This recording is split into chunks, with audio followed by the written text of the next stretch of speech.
All right, so we got another pitch meeting here. This one's for the Batman. As if you know, I like the Batman. I got a whole movie review over there about it on this channel.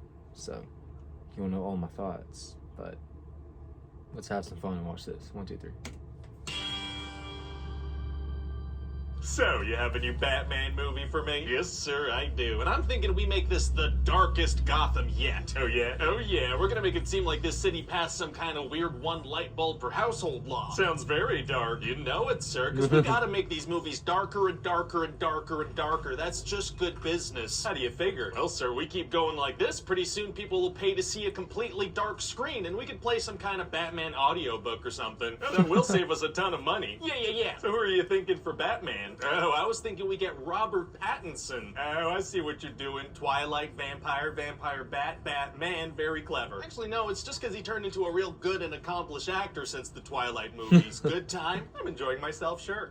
Never mind. All right, so anyway, as Batman, he's gonna be dark and brooding, right? Okay. But then as Bruce Wayne, he's gonna be brooding and dark. You need that dichotomy, yeah. Yeah, and he's gonna have dark eyeliner and hair in front of his face and say stuff like, "You're not my dad," like it's 2006 or something. Nice. And this guy's Batman suit is totally bulletproof. I mean, bad guys just unload machine guns onto his chest, and he's not affected in the least. Wow, so I guess his mouth must be covered too, right? Otherwise, they could just aim at that. No, that's completely exposed, but nobody's gonna shoot at that part. Why not? Because it works. So who's he going up against in this movie? Oh, several bad guys, sir. The main one of which is the Riddler. Oh, that guy riddles, sure does, sir. So he's going around killing corrupt people in power and leaving little riddles for Batman. Oh, I bet he is. So then throughout the movie, Batman's gonna look at these riddles and then solve them pretty much immediately. Nice. But sometimes he doesn't solve them immediately, and that means he's gotta go stand on a rooftop with Gordon or Catwoman for an extended period of time. That makes sense. So he's gonna start digging around Gotham's criminal underground, right? Getting to know the sketchy figures and stuff. Who are we talking about here? There's friggin' Carmine Falcone, and then there's the Penguin, who's Falcone's right-hand penguin. Oh, we got Penguin in the movie. What's he gonna do? He's gonna be like, "Hey, oh, what are you doing?" A very Italian-American flightless bird. That's right, sir. So obviously I was thinking we get Colin Farrell to play him. What? Yeah, just cover the guy in so much makeup and prosthetics that even after people Google it, they're still like,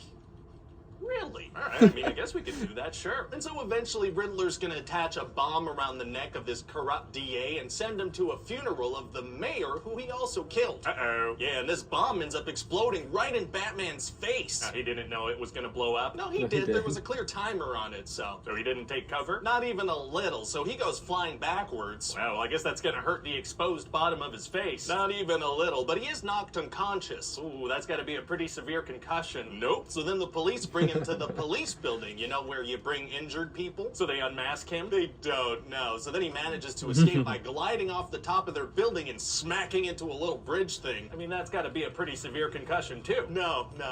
Okay. So then eventually Batman thinks that Penguin is this informant that he's looking for, right? So he chases him down and a bunch of cars and trucks explode. It's gonna look very cool. Oh, wow. Jeez. Yeah, it's gonna be crazy intense. But then turns out it wasn't him. You know, that wasn't the informant. So all those people in the exploded cars died so Batman can follow an incorrect hunch? That's right. Whoops. Whoopsie. And so later Batman's gonna have this conversation with Falcone, and Falcone's gonna be like, "Hey, did you know your dad paid me to kill a journalist back in the day? Did you know that?" Oh man, that's gonna shatter Batman's world. It does. So then Batman goes to confront Alfred about this, and Alfred's like, "Oh yeah, no, that's not true. Oh, yeah, it turns out the crime guy was lying. That checks out. Yeah, glad that was resolved. Resolved immediately, yeah." So what else happens? Well, eventually Batman's gonna figure out that Falcone, you know, the bad guy. Yeah. He's gonna figure out that he's the bad guy. Right. So he brings him out of this gangster club called the Iceberg Lounge, and when he's under this streetlight, Riddler snipes him. Oh. Yeah, and turns out that's exactly what Riddler wanted Batman to do, because earlier there was a clue about bringing someone out into the light. That was referencing this exact streetlight? It was, yeah. Oh, very vague and also specific. Yeah, because see, later Riddler's like, there was no way for me to kill that guy otherwise, you know? He's never out in the open. Oh, okay. Except for the very public funeral they were both at earlier in the movie. What? And so, yeah, then Riddler's in jail and Falcone is dead. Oh, okay. Wow, sounds like a great movie. Oh, we're not done, sir. Oh, we're not? No. It's gonna feel like maybe we should be, but we're gonna keep going. Oh. Yeah, see, Riddler Riddler actually kind of thought he and Batman were working together. Okay. And there's this whole other layer to Riddler's plan. Like, he has a group of followers online that he's been scheming with. What's the plan? Flood the city and shoot a bunch of people. Oh my god, that escalated so much from killing gangsters and crooked politicians. It did, yeah, because we gotta end these on big set pieces. I guess we do, yeah. So how does Batman figure this out? Well, see, Batman figures out that one of Riddler's murder weapons is this tool you use to tuck in carpets. How does he figure that out? So he happens to run into a cop who happens to start talking about how he happens to have an uncle who works in the carpet business. Oh, very specific. Uncles are tight. They sure are, sir. So now Batman looks under this carpet and finds the specifics of Riddler's plan. Oh boy. So now Batman's got to rush to this arena and fight some Twitch commenters. What? Yeah, and it's pretty serious. They're in Riddler cosplay and stuff. It doesn't sound too serious. But it's gonna be, and Batman's gonna get a shotgun blast to the chest. But he's got his completely bulletproof suit, right? So it doesn't hurt him? Yeah, this time it does. So he's like, ow, ow, ow, ow, ooh, stop, ow, ow, ow. But there are still a bunch of cosplayers around. Wow, okay. So I guess it's gonna be pretty tough to get out of that situation, huh? Actually, it's gonna be super easy. Barely an inconvenience. Oh, really? Yeah, because see, Batman's got some green juice. Well, like a smoothie? No, it's like an injection, and it gives him a real good boost. So what was that? Unclear. Oh, okay. Well, it's good that he had it. Definitely. So then he's beating up one of the cosplayers, and the cosplayer's like, my name is Vengeance, which is what Batman calls himself. Oh, frickin' nickname stealer. Yeah, so Batman kind of stops, and he's like, whoa, I guess I sure learned a lesson here today. Yeah, sure sounds that way. But then there's this big electrical wire flailing around, and people are gonna get electrocuted because there's water everywhere. Oh no. Yeah, so Batman selflessly cuts the wire and gets electrocuted and falls from super high up. Oh my god, is he okay? Yep. Oh, yeah, he's fine. So,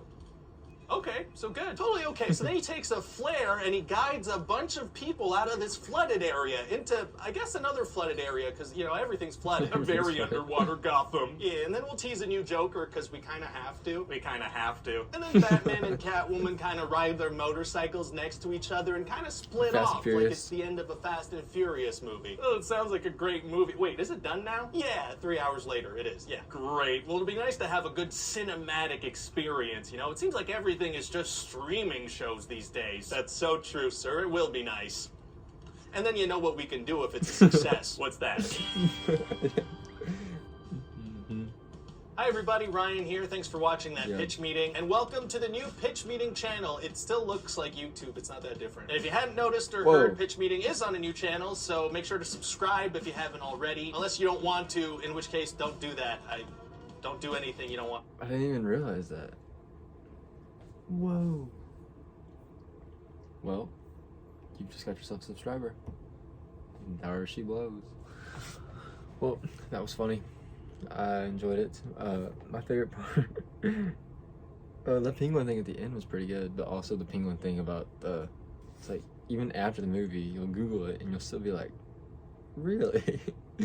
I still do that every time I see Colin Farrell, and then I just think of the penguin and I'm just like, dang, that was good. Come on. Let me know what y'all thought in the comment section below this video. Leave a like, subscribe, check out my other Batman videos, and I'll see you next time.